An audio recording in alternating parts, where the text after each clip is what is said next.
Hey folks, Scott Hinton here in the friendly confines of our Common Sense Club studios. Glad to be back after a great trip to Oklahoma. See my friend Harold Hammond, Continental Resources, and lots of folks that are in an important part of the world as far as oil and gas development. Oklahoma City is, if you look at independent oil companies, oil and gas companies, I mean, the big oil player down there is definitely Continental Resources, but there's some big natural gas players in Devon Energy and Chesapeake and others, and it's a bit of a mecca, without question, of oil and gas exploration down there in Oklahoma City. And in fact, really a lot of the history of oil and gas development started there. A number of companies were located there and then ultimately moved to Texas. But I mean, Williams Pipeline's down there; they're huge. Kerr McGee, of course, started down there, and pretty interesting. And of course, headlines today about oil executives under attack. It's silly, it really is silly. I mean, it's just not the America that I know. That even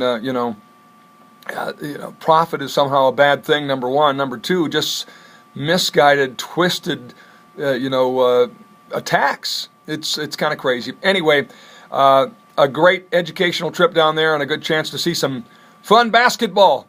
The Oklahoma City Thunder. It's kind of interesting because the Oklahoma City Thunder, they moved from Seattle down to Oklahoma City, and it's just a big deal. You got a big football country.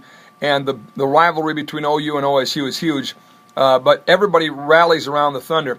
And I thought about it a little bit in the context of the debate over the Minnesota Vikings, which we're going to talk about on the show today. A lot of folks love the Vikes. The Vikes said, look, if we get a stadium, we're going to stay. If we don't, we're gone. Do you care? It's one of the questions we're going to talk about on the program today, is whether or not you'd like to see some work done by the legislature. All the legislature really does here is say, all right, should we facilitate, using our authority so that, a stadium can be built using low-interest money? There'd be no general fund dollars. They'd allow, in the case of Ramsey County, Arden Hills, the ability to levy a sales tax, but ultimately they'd have to vote to do that, and they'd have to decide whether citizens get to vote on that. And we're going to talk a little bit about that debate. The bottom line question, the Vikes probably will leave if Minnesota doesn't build a new stadium. Do you care? Does it matter? Because they could go peddle that team to a lot of places. And I think you tend to get a little complacent about it over the years. Donald Trump says, no torture, no bin Laden. Does this end the debate once and all for torture? Or are folks like John McCain right? We're going to talk about that. Also, Jason Sturrock from the Franklin Center for Journalism and Public Integrity.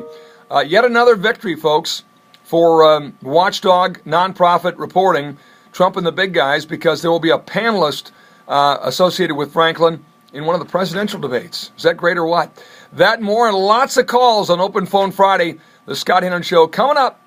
Thanks for watching this show preview, and we'll see you on the show 2 to 5 and at ScottHinton.com.